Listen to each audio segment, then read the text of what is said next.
रांची के धुर्वा में बन रहे लाइट हाउस में फ्लैट के लिए आज से आवेदन दिया जा सकता है। बता दें कि पीएमवाई योजना के तहत रांची नगर निगम लाइट हाउस बना रहा है। लाइट हाउस प्रोजेक्ट के तहत धुर्वा में 1008 फ्लैट का निर्माण हो रहा है और इसी के लिए रांची नगर निगम ने शहरवासियों से आवेदन मांगा है। फ्लैट निर्माण में 13,29,000 का खर्च आएगा, लेकिन लाभुक को देना होगा 6,79,000। लेकिन इसके लिए कुछ शर्तें जरूरी है, जैसे वो परिवार इसका लाभ ले सकते हैं जो जून 2015 से रांची नगर निगम क्षेत्र में निवास करते हैं। साथ ही आवेदक या उसके परिवार के नाम पर देश में कहीं भी पक्का मकान नहीं होना चाहिए। वहीं आवेदक की वार्षिक आय 3 लाख से कम होनी चाहिए।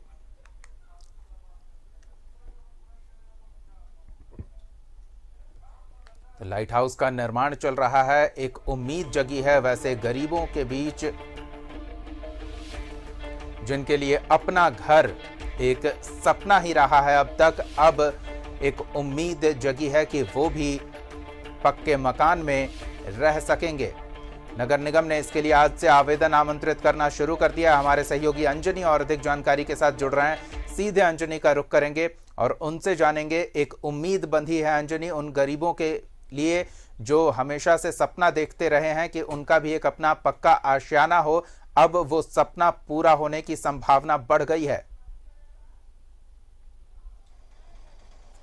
देखिए, राज्य सरकार लगातार ये चाहती है कि जो समाज में जो गरीब तबके के लोग हैं उनका अपना एक आवास हो, और इसी योजना के तहत जो है जो आवास के लिए आज से आवेदन लिया जाएगा।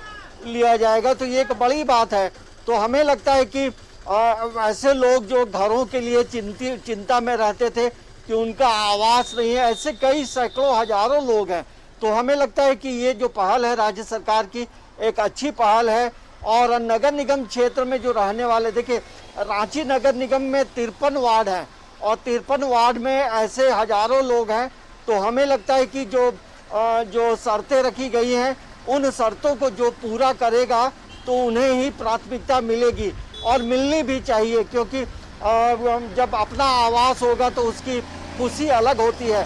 लेकिन इससे पहले भी दीपक, रांची में जो है गरीबों को आवास दिया गया है और उसमें लोग रह रहे हैं।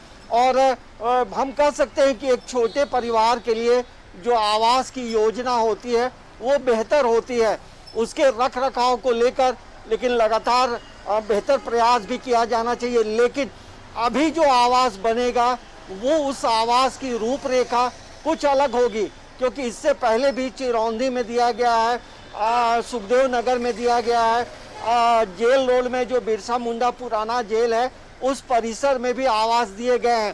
तो यहाँ पर काफ़ी लोगों को बसाया गया है जो छोटी छोटी झुग्गी झोपड़ी में रहते थे। और जो खादगड़ा का बस स्टैंड था कांटा टोली का, वहाँ जो लोग रहते थे और वहाँ जब निर्माण होने लगा तो वहाँ से लोगों को शिफ्ट किया गया सुखदेव नगर में जो आवास बना है। तो ये हम कह सकते हैं कि एक बड़ी योजना है और इसे मूर्त रूप में लाने के लिए एक इच्छा शक्ति की भी ज़रूरत है। और वैसे लोगों को ज़रूर मिलना चाहिए जो सही मायने में गरीब हैं, जिनको जो शर्तें रखी गई हैं उन शर्तों को पूरा करते हैं। क्योंकि कभी कभी ऐसा भी होता है कि इस बीच में कई ऐसे लोगों को भी आवास मिल जाता है जो कि बाद में सवाल खड़े होते हैं। कि इसमें पूरी तरह से पारदर्शिता हो, इसमें पूरी तरह से वैसे लोगों का चयन हो जो ठीक में इस जो शर्तों को पूरा करते हैं। तो हमें लगता है कि एक बड़ी योजना है और रांची नगर निगम में रहने वाले लोगों के लिए अपना आवास हो, ये सपना जो है जरूर पूरा होगा। तो तमाम लोगों, वैसे लोग जो जिनका आवास नहीं है और नियमों को पूरी तरह से उनके अनुरूप आते हैं, तो वो आवेदन कर सकते हैं। दीपक, बिल्कुल। अंजनी, क्या खासियत होगी इन घरों की?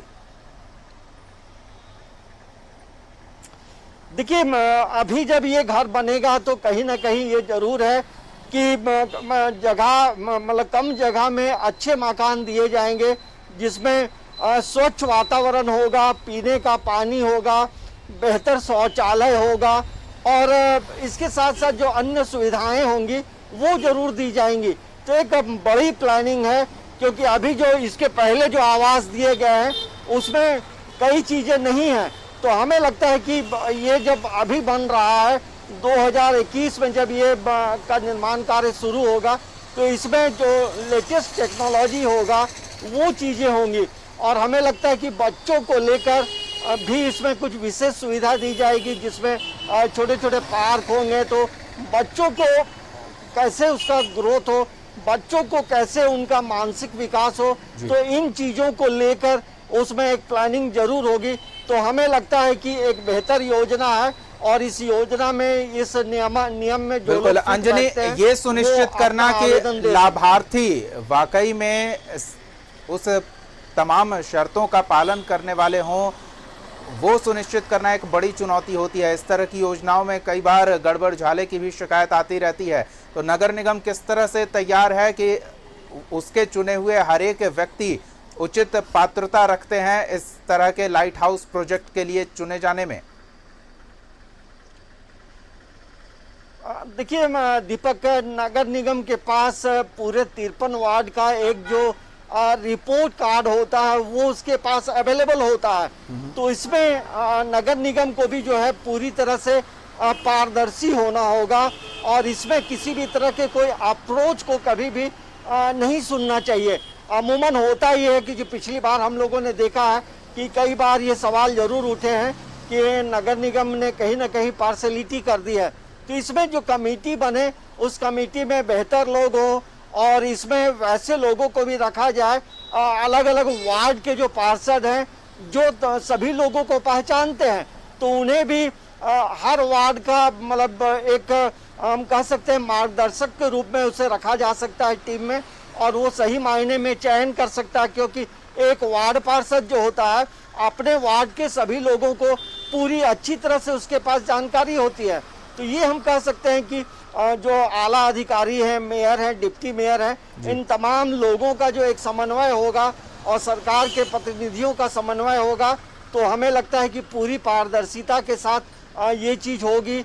और देखिए, जहाँ पारदर्शिता रहेगी वहाँ कभी भी किसी भी तरह के का हल्ला या परेशानी नहीं होती है। तो हमें लगता है कि ये तमाम चीज़ें बेहतर तरीके से होंगी, और जो इन नियमों को के अनुरूप आते हैं तो उन्हें ये अवसर अपना जो घर का एक जो सपना है वो जरूर पूरा कर सकते हैं। बिल्कुल, सपना पूरा होगा, एक उम्मीद बंधी है, लेकिन पात्रता के पूर्ण गुणात्मकता का ख्याल रखना जरूरी होगा। धन्यवाद अंजनी इस तमाम बातचीत और जानकारी के लिए। तो लाइट हाउस प्रोजेक्ट एक उम्मीद की किरण उन लोगों के लिए जो अपना आशियाना का सपना संजोए हुए थे।